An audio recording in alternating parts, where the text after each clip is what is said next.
And you guys can jump in, ask any questions, or Azzy, I see you there if you want to share comments. Verse 32. This is beautiful. This is a great chapter. There's so many lessons in here. Verse 32, as Peter went throughout all those parts, he came down also to the saints who lived at Lydda. I don't know how to say that. Lydda? Mine says Lod. I was going to say Lada? Lod.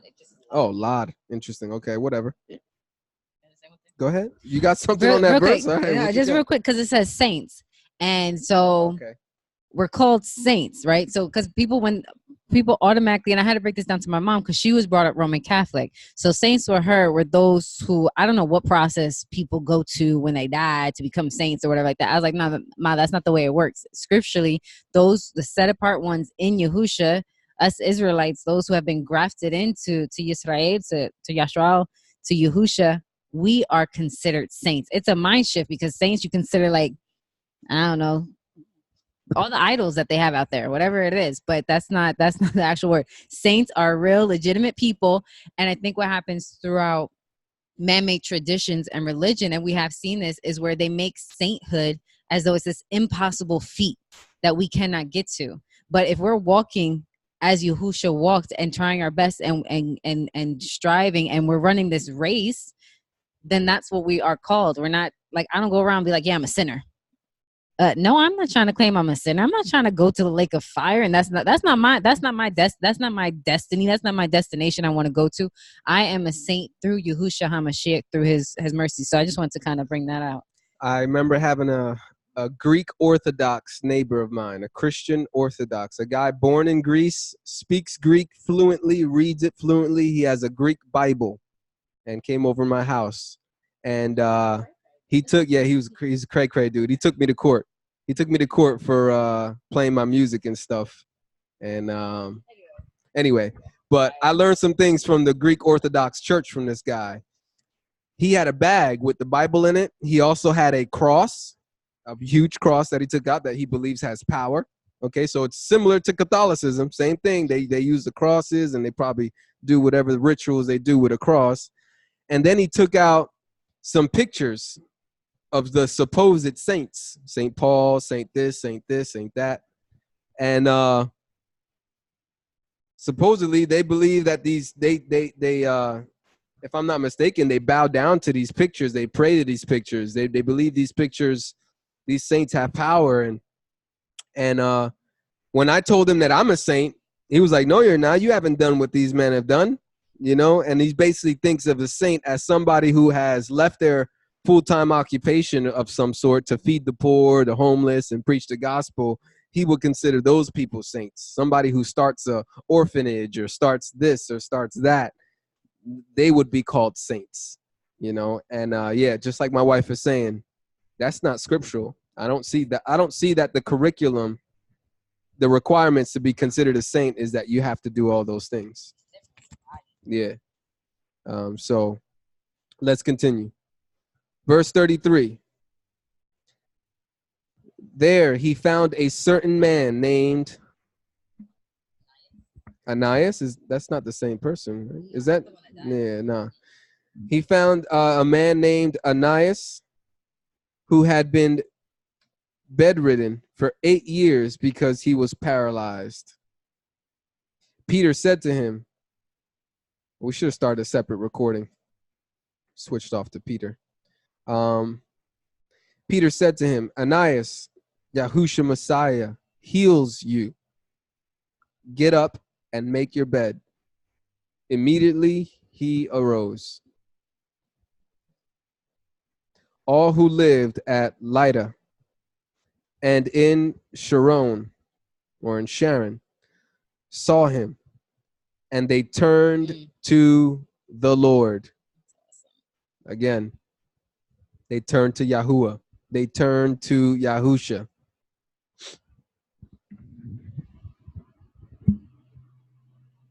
It's again, it's the same thing. If you're turning to Yahusha, you are turning to Yahuwah. Verse 36. Now there was at Joppa, or at Joppa, a certain disciple named Tabitha, which when translated means Dorcas, Greek for gazelle. This woman was full of good works and acts of mercy, which she did. Hallelujah. Beautiful thing. She was a disciple. So that means she's a believer in Yahusha.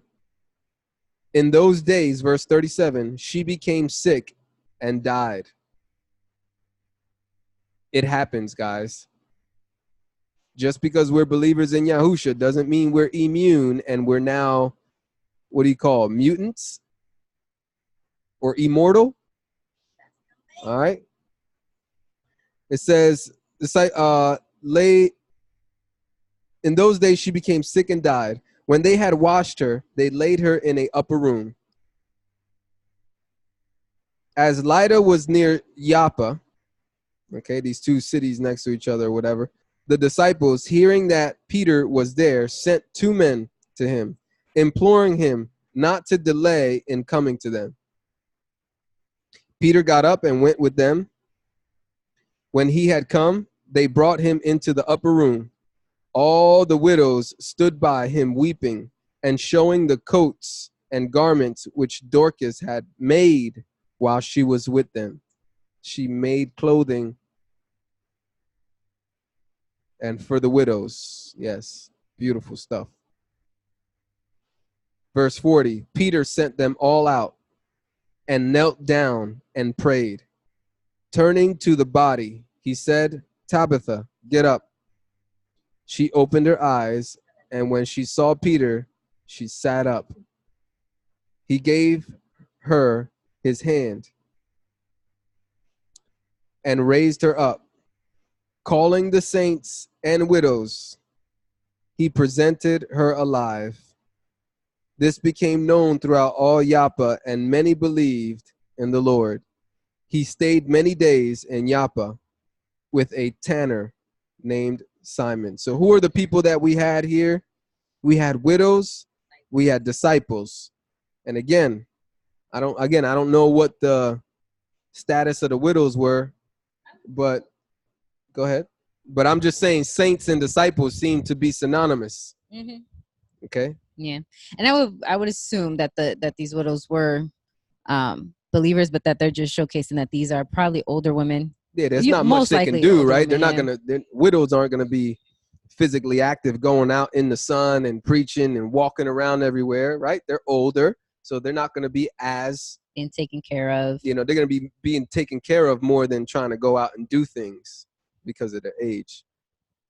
So I think it's so interesting though that he did. I mean, praise God for this miracle. Here comes the resurrection after, like raising up of the dead again after Messiah. But that again, just the same way Messiah when he wound up healing, he had the people, like when he was in the upper room one time, he also did the same thing where he only brought in his like two disciples, I believe. And it's the same way where it's like Kepha's like, no, everybody has to leave. I just wonder why why he does that. Why they couldn't stay, or is it because I don't know. That would be all assumption, but I just think it's interesting.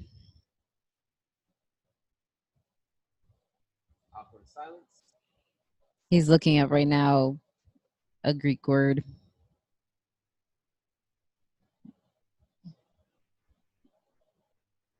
Oh, I think isn't it tanner one that deals with the skin of animals and stuff? Are you looking at what a tanner is? Mm-hmm. I thought it was one that deals with he's looking up. It says Simon the Tanner. For some reason, I always thought that was something with someone who takes the coats of animals.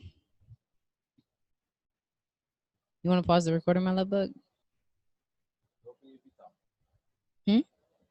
I found something here for whatever it's worth. Check the sources, but BibleHistory.com. I'll share my screen real quick, just for educational purposes, just to get a start on what this might be. Let me make this a little bigger. What is a tanner? Tanner. Berceus From bursa, a hide. So hide, I think that is animal. It's like an animal skin. The only reference to a tanner are in Acts 9:43 and chapter 10, verse 6 and 32. The Yahudim looked upon tanning as an undesirable occupation, and well, they might. For at best, it was accompanied with unpleasant odors and unattractive sights, if not even ceremonially unclean. We can imagine that Simon, the tanner, found among the disciples of Yahusha a fellowship which had been denied him before. Peter made the way still easier. Okay, it's going into all this other stuff.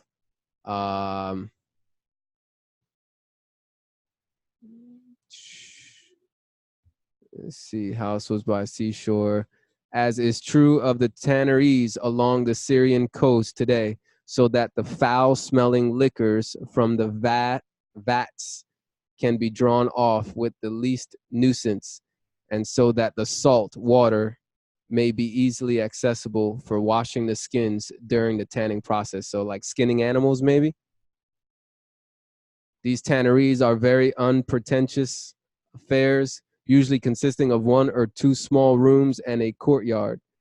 Within are the vats made either of stone masonry, plastered within and without, or cut out of solid rock. The sheep or goat skins are smeared on the flesh side with a paste of slaked lime and then folded up and allowed to stand until the hair loosens. The hair and fleshly matter are removed. The skins are plumped in lime, batted in a concoction first of dog dung and afterward in one of the fermenting bran, in much the same way as in a modern tannery. All right, we're getting more details. That's what I like to see. That's what I like to hear. The batted skins are tanned in samak, which is Arabic samak, which is the common tanning material in Syria and Israel. After drying, the leather is blackened on one side by rubbing on a solution made by boiling vinegar with old nails or pieces of copper, and the skin is finally given a dressing of olive oil. In the more modern tanneries, de grasse is whatever that is being imported for the curing process. For dyeing the ram's skins red, they rub on a solution of kermes, similar to cochineal. It's a dyeing. Dry oil and polish with a smooth stone. So there you go, guys. Basically, seems like somebody that makes skins, the animal skins, so that, I guess, to turn it into clothing or whatever they want to use it for, right? So that process is, it says here, according to this source, it's not a desirable occupation because of the smell. I imagine that it's a very, very intense smell. So just thought that was interesting to get on record. Just seeing how, you know, there are people here who have normal jobs. Okay. The disciples weren't these superheroes that didn't work during the week and just did ministry full time. No, disciples were people that had jobs, they had occupations, and they were studying the scriptures, they were praying, they were preaching, they were feeding the poor, taking care of widows. They were very active and doing good works and good deeds. So let us be the same. Let's try to aim for the same thing. That's all I got. Any questions or comments before we end? All right, that was Acts chapter 9. Shalom.